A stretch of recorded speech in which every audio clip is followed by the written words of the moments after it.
Hello friends, welcome back to my channel. तो आज मैं लेकर आई हूँ BA third year sixth semester यहाँ पर आपका सिक्स्थ होगा। तो सिक्स्थ सेमेस्टर के कोर्स 2 पेपर 2 ऑप्शनल थ्योरी, जैसे कि आपको पेपर 1 जो है कंपलसरी पढ़ना है, सभी को कॉमन है। और पेपर 2 में आपको 2 पेपर मिले होंगे, एक मिला होगा आपको एलिमेंट्री मैथमेटिक और दूसरा आपको मिला है एथिक्स एंड इकोनॉमिक्स। तो यहाँ पर आपको जो है कि यदि जिसने एथिक्स एंड इकोनॉमिक्स सेलेक्ट किया है अपने एग्जामिनेशन फॉर्म में, तो वह जो है एथिक्स एंड इकोनॉमिक्स पढ़ेंगे। और जिन्होंने एलिमेंट्री मैथमेटिक्स लिया है वो एलिमेंट्री मैथमेटिक्स का एग्ज़ाम देंगे और पढ़ेंगे। ठीक है, तो सेकेंड पेपर में आपको यही करना है। तो हम लेकर आए हैं आपके लिए एथिक्स एंड इकोनॉमिक्स के सलेबस को, और सलेबस के साथ हम देखेंगे इसके पीवाईक्यू को, और पीवाईक्यू के साथ हम आपको 1000+ क्वेश्चन MCQ क्वेश्चंस कराएंगे, और साथ में ही जो इम्पोर्टेंट नोट्स है उसे भी हम प्रोवाइड कराएंगे। तो वीडियो में लास्ट तक जरूर बने रहिए, और चैनल पर नए हैं तो चैनल को सब्सक्राइब करना, शेयर, बेल आइकन प्रेस करना ना भूलिए। ठीक है, और यदि आप इससे और अधिक जानकारी लेना चाहते हैं और अदर सब्जेक्ट के भी आपको क्वेश्चन पेपर के साथ साथ जो सलेबस है इम्पोर्टेंट्स नोट से चाहिए, तो आप सभी देख सकते हैं। हम यहाँ पर आप सभी को पूरे ऑल सब्जेक्ट के जो भी ग्रेजुएशन के बीए के ग्रेजुएशन के सब्जेक्ट्स हैं, सभी सब्जेक्ट के पीवाईक्यू वगैरह लेकर आ रहे हैं आप सबके लिए इवन सेमेस्टर के। अभी हमने ऑड सेमेस्टर के क्वेश्चन पेपर को देखा, अभी इवन के देखेंगे। यहाँ पर आपको ज्योग्राफी और इकोनॉमिक्स की क्लासेस भी दिखेंगी, और साथ में ही आपको पूरे subject political, history, Hindi, Sanskrit, English और हिस्ट्री, होम साइंस, सभी क्वेश्चन पेपर आपको सभी सेमेस्टर के यहाँ पर मिलेंगे। ठीक है, तो अपने जूनियर्स को भी शेयर कर सकते हैं, सीनियर्स को भी शेयर कर सकते हैं। तो चलिए आइए देखते हैं यहाँ पर हम कि आगे इसको देखिए। एथिक्स एंड इकोनॉमिक्स जो है नैतिकता और अर्थशास्त्र भी कह सकता है, या तो हम इसको नैतिक अर्थशास्त्र भी कह सकते हैं एक मायने में। ठीक है, तो अब आगे हम चलते हैं, एक एक यूनिट करके देखेंगे।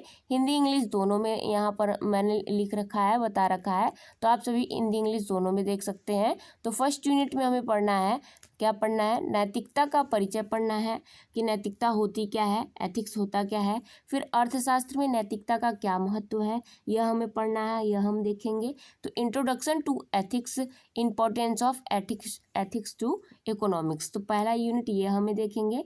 जब भी कोई सब्जेक्ट होता है और उस सब्जेक्ट के सिलेबस में यदि हम देखे जाएं, तो जो सब्जेक्ट है उस सब्जेक्ट के कोर्स का नाम जो होता है उसी का सबसे पहला यूनिट क्या होता है? इंट्रोडक्शन होता है। तो यहाँ पर एथिक्स का इंट्रोडक्शन होगा, introduction to ethics and importance of ethics to economics. ठीक है, जो क्वेश्चन बनकर आते हैं आपको 90% जो है कि 100% में से आप 50-60% आप खुद से बिना पढ़े भी कर सकते हैं, ऐसे क्वेश्चंस होते हैं, नैतिकता आधारित होते हैं। लेकिन यहाँ पर आपको थ्योरीज पढ़नी है, थ्योरी आपको इम्पोर्टेंट यहाँ पर देना है, क्योंकि थ्योरी जो है आपका जो भी दार्शनिक है, अर्थशास्त्री हैं, उनके द्वारा जो सिद्धांत दिए गए हैं उन सिद्धांत से ज़्यादा क्वेश्चन पूछे जाते हैं, और कोटेशन वगैरह भी 1-2 पूछ लिया जाता है कि यह किसने कथन जो है यह किसने कहा है। ठीक है, तो आप सभी हर एक चीज़ पर फोकस करेंगे, क्योंकि यहाँ पर आपको MCQ बेस्ड है, तो आपका इवन जो होता है MCQ होता है बेस्ड। तो यहाँ पे आपको हर एक चीज़ छोटी छोटी बात याद रखनी होगी कि इसका अच्छा मतलब ये होता है, तो यहाँ पर आपको ध्यान रखना है बहुत ज़्यादा।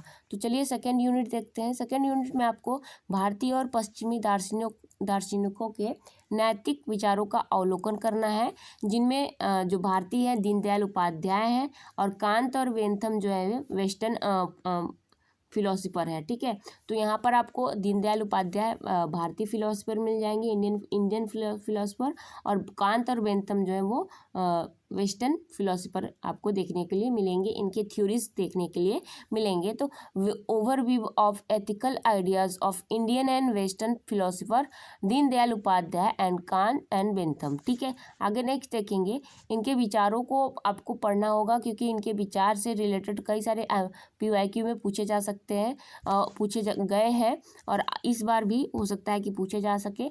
तो हम चलेंगे आगे, नेक्स्ट थर्ड यूनिट देखेंगे। ठीक है, थर्ड यूनिट में हम देखेंगे क्या है आपका थर्ड यूनिट में समानता का सिद्धांत पढ़ना है। न्याय के सिद्धांत प्लेटो और अरस्तु और रॉल्स के अनुसार न्याय के सिद्धांत को देखेंगे। और न्याय के सिद्धांत बहुत ही वेरी इंपॉर्टेंट टॉपिक है आपके लिए ये, क्योंकि न्याय के सिद्धांत से आपको PYQ में बहुत सारे क्वेश्चंस आ चुके हैं और शायद इस बार भी हो सकता है आ सके, क्योंकि न्याय का सिद्धांत जो है प्लेटो अरस्तु और रॉल्स के अनुसार जो दिया गया है उससे क्वेश्चंस बन सकते हैं। तो doctrine of equality, theories of justice, Plato, Aristotle, Rawls, इनके अनुसार जो है समानता का सिद्धांत और न्याय का सिद्धांत हम देखेंगे। ठीक है, आगे चलते हैं फोर्थ यूनिट में क्या कह रहा है कि फोर्थ यूनिट में आपको पढ़ना है नैतिकता का आर्थिक महत्व क्या होता है, फिर स्वार्थ और लालच भी इसमें जुड़ा होता है, फिर नैतिकता और आर्थिक तर्कसंगतता का आर्थिक व्यवहार क्या होता है इसे हम पढ़ेंगे। Economics important of morality, self interest and greed, morality of economics, relationality, economics behaviour, इसके बारे में हम फोर्थ यूनिट में पढ़ेंगे। ठीक है, आगे नेक्स्ट चलते हैं। फिफ्थ यूनिट क्या है? फिफ्थ यूनिट जो है आपका अनुकूली वरीयता, बाजार और नैतिक मानक, अनिश्चितता का अर्थशास्त्र, असममित सूचना और नैतिक खतरे, व्यवसाय और सामाजिक उत्तरदायित्व, इनके बारे में हमें फिफ्थ यूनिट में पढ़ना है।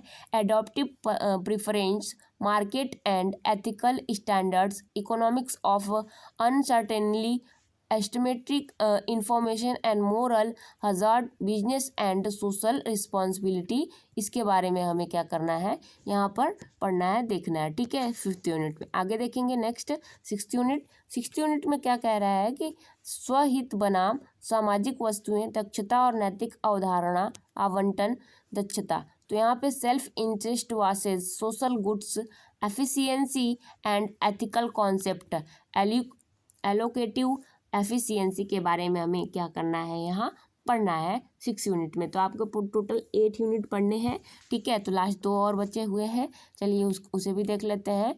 तो लास्ट के 2 और जो ये है आपके क्या है यहाँ पर, पहला 7वां यूनिट है बाजार और कल्याण, पैरेटो सिद्धांत, तो market and welfare, Pareto principles, तो यहाँ पे आपको पैरेटो प्रिंसिपल्स जो है यह भी बहुत इंपॉर्टेंट है, इसके बारे में भी आपको बहुत ज़्यादा मतलब डिटेल में जानकारी होनी चाहिए, क्योंकि इससे क्वेश्चन जो है बनकर आ सकते हैं और आए भी हैं PYQ में।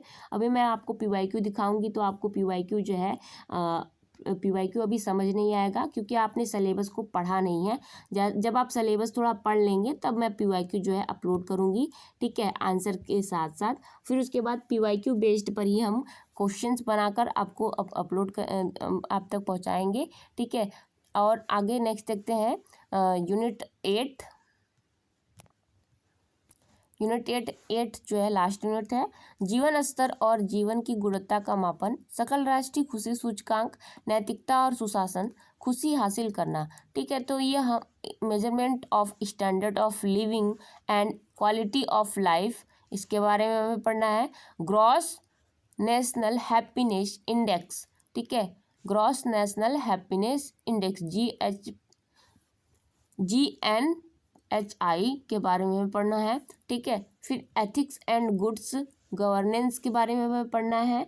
फिर हमें क्या पढ़ना है, अचीविंग हैप्पीनेस, मतलब खुशी हासिल करना है, इसके लिए हमें 8वें यूनिट में हमें पढ़ना है। तो ये थे पूरे आपके 8वें यूनिट एथिक्स एंड इकोनॉमिक्स से में। आपने मेरे प्रीवियस वीडियो में आप सबने देखा होगा Indian economy and economic of Uttar Pradesh के सिलेबस को, जो कि मैंने पहले ही 2 हफ्ते पहले ही अपलोड कर रखा है। और आपको यदि दोनों पेपर से रिलेटेड क्वेश्चन पेपर और सब syllabus, important note, important question चाहिए तो आप चैनल के प्लेलिस्ट में economics 6th semester first and second paper का आपका प्लेलिस्ट बना है, उसमें आप सभी देख सकते हैं, आपको सब कुछ उसमें मिल जाएगा। ठीक है, तो धन्यवाद, थैंक्स फॉर वॉचिंग वीडियो। मिलते हैं ऐसे ही नेक्स्ट वीडियो में लेकर हम आएंगे यूनिट फर्स्ट नैतिक अर्थशास्त्र का परिचय। उसमें हम आपको शॉर्ट्स नोट कराएंगे। वन लाइनर जो शॉर्ट्स नोट्स होता है वो बहुत ज़रूरी है आप सबके लिए एमसीक्यू के आधार पर। One liner one short video लेकर आएंगे और आपको एमसीक्यू भी साथ में कराते जाएंगे। अभी मैं फ़िलहाल Indian economy and economic of Uttar Pradesh के बुक के कंटेंट को कवर करा रहे हैं। उसके बाद हम वन लाइनर जो है नोट्स लेकर आएंगे, फिर एमसीक्यू उसी का कराएंगे। तो चलिए ठीक है, मिलते हैं नेक्स्ट वीडियो में। Thanks for watching video.